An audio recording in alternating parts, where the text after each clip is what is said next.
अस्सलाम वालेकुम, क्या हाल हैं। आई होप आप सब लोग बिल्कुल ठीक ठाक होंगे। तो आज मैं आपके साथ शेयर कर रही हूँ इंस्टेंट अचार गोश्त की रेसिपी। ये अचार गोश्त आप दावतों पे भी बना सकते हैं। और अगर आपके पास गोश्त बॉईल किया हुआ रखा हुआ है, फ्रीज़ किया हुआ है आपने, और आपको समझ नहीं आ रही इसकी क्या रेसिपी बनाएं, तो डेफ़िनेटली आप उससे ये ज़बरदस्त और ईजी सी रेसिपी आप बना सकते हैं। तो बहुत आसान है बनाना। अचानक अगर मेहमान आ जाएँ तो भी आप ये बना सकते हैं। तो चलें जी, रेसिपी स्टार्ट करते हैं। यहाँ पे मैंने 1.5 किलो लिया है बीफ, और हड्डी समेत ये मैंने लिया है। हड्डी वाला गोश्त है, इसमें थोड़ा सा बोन का भी मिक्स है।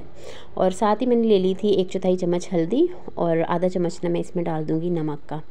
तो बस इन दोनों चीज़ों के साथ इसको बॉईल कर लेंगे। तो अभी मैंने इसको प्रेशर में डाल दिया है, और अब मैं हल्दी और नमक डाल के इसमें पानी डाल दूँगी। पानी बस इतना ही डालना है जिसमें गोश्त अच्छे से गल जाए।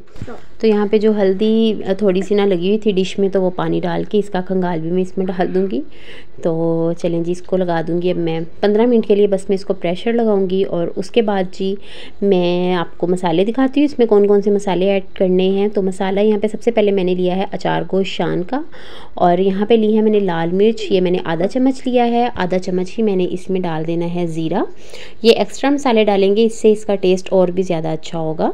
तो यहाँ पे 1/4 चम्मच मैंने ले लिया था अजवाइन का, आधा चम्मच धनिया पाउडर ले लिया है, और साथ ही साथ इसमें मैंने आधा चम्मच हल्दी का डालूँगी, क्योंकि अचार गोश्त है तो इसमें हल्दी जो है ना वो थोड़ा सा ज़्यादा ऐड होगी। तो साथ ही साथ इसमें अचार गोश्त मसाले का जो पैकेट मैंने साशे लिया था उसमें से मैंने आधा इसमें डाल दिया है। 3 अदद मैंने टमाटर लिए हैं, ये क्यूब्स में कट करके मैंने फ्रीज़ किए होते हैं। और यहाँ पे 1 प्याली दही की है, एक लार्ज साइज़ का इसमें प्याज जाएगा, और साथ ही साथ एक मैंने लेमन ले लिया था जो कि मसाले के साथ मिक्स करके तो उसको हरी मिर्चों में भरेंगे। और इसके अलावा जी लहसुन अदरक मैंने ले लिया था 1.5 चम्मच। तो ये हैं वो तमाम तर मसाले जो कि आज की रेसिपी में मैं इस्तेमाल करूँगी। तो चलें जी, चलते हैं अब रेसिपी की तरफ और बनाना स्टार्ट करते हैं। सबसे पहले जी 1 कप मैं ले लूँगी यहाँ पे घी। मैं घी यूज़ कर रही हूँ, आप चाहें तो आप ऑयल में भी बना सकते हैं। और अब मैं इसमें डाल दूँगी प्याज, और बस इसको अच्छे से फ्राई कर लूँगी। कलर नहीं देना, सिर्फ सॉफ्ट करना है प्याज को। और जब तक प्याज सॉफ्ट हो रहा है तब तक हम दूसरा काम कर लेते हैं। तो यहाँ पे मैंने दही डाल दिया है एक बाउल में, और इसके अंदर साथ ही मैं डाल दूँगी अचार गोश्त मसाला। 1.5 चम्मच जो मैंने रखा हुआ था वो इसमें ऐड कर दूँगी, और अब इसको अच्छे से मैं कर लूँगी मिक्स। दही फेंट के हमेशा यूज़ करना चाहिए। इससे क्या होता है, एक तो दही फटता नहीं है, दूसरा उसकी गुठलियाँ नहीं बनती। अगर दही फेंटे बगैर सालन में डालें ना तो उससे गुठलियाँ बन जाती हैं, और वो फिर ऊपर तैरती रहती हैं सरफेस पे ना सालन के। तो इसको मैंने डिश में निकाल के रख दिया था। अब मैं दोबारा से ले रही हूँ 1 चम्मच, और इसमें मैं अब डाल दूँगी लेमन। लेमन का जूस मैंने इसमें डाला है, एक ही लेमन का, और हरी मिर्चों में मैं इस तरह से भर रही हूँ। वैसे इसमें मोटी वाली जो हरी मिर्च होती है ना वो ज़्यादा अच्छी लगती है, लेकिन मेरे पास आज थी नहीं, और इसलिए फिर मैं यही यूज़ कर रही हूँ। तो जैसे ही प्याज थोड़ा सॉफ्ट हुआ तो मैंने इसमें डाल दिया लहसुन अदरक। मैंने प्याज को कलर नहीं दिया, अगर प्याज को कलर देंगे तो उससे सालन में कड़वाहट आएगी। तो इसलिए बिल्कुल इसी तरह से ही ट्रांसपेरेंट सा ही रखना है प्याज को। तो जैसे ही प्याज सॉफ्ट हुआ इसमें लहसुन अदरक डाल के मैंने उसको 2 से 3 मिनट भूना, और अब मैं इसमें डाल दूँगी टमाटर मैंने डाल दिए थे। और जैसे ही टमाटर सॉफ्ट हुए तो अब मैं इसमें ऐड कर रही हूँ स्पाइसेस को आप चाहें तो दही में भी आप ऐड कर सकते हैं। जैसे मैंने अचार गोश्त जो मसाला है वो ऐड किया है, उसके साथ ही आप ये ड्राई मसाले जो हैं वो भी इसमें ऐड कर सकते हैं, और चाहें तो सेपरेट डाल सकते हैं, लेकिन मैंने यहाँ पे सेपरेट ही यूज़ किए हैं। अब आधा चम्मच मैंने इसमें अचार गोश्त मसाले का पैकेट डाल दिया, और अब मैंने डाल दिया इसमें दही वाला मिक्सचर। तो अब बस इसको हल्की आंच पे भूनेंगे, और उसके बाद बिल्कुल दम वाली आंच पे इसको रख देंगे, ताकि अच्छे से जो इसका घी है या ऑयल है वो सेपरेट हो जाए।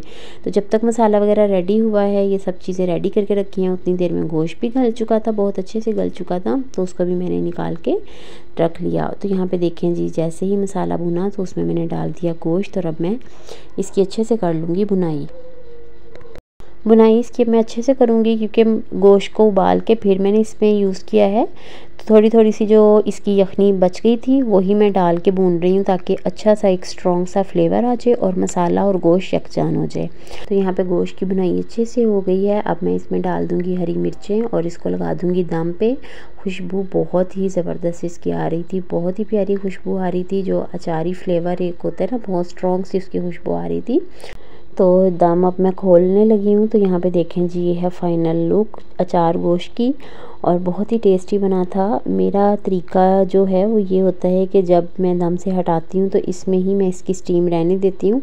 अगर हम उसी टाइम पे खोल दें तो फिर सारा जो अरोमा होता है ना मीट का और मसालों का, तो वो उड़ जाता है। इसलिए मैं कोशिश करती हूँ कि मैं कवर करके ही रखूँ, और दोबारा जब फिर मैं सालन गरम करती हूँ ना डिश आउट करने के लिए, तो फिर मैं उसको खोलती हूँ। तो इससे ये है कि जो इसका अरोमा होता है सालन का वो उसी में ही रहता है। तो आई होप आप लोगों को आज की मेरी ये रेसिपी अच्छी लगी होगी।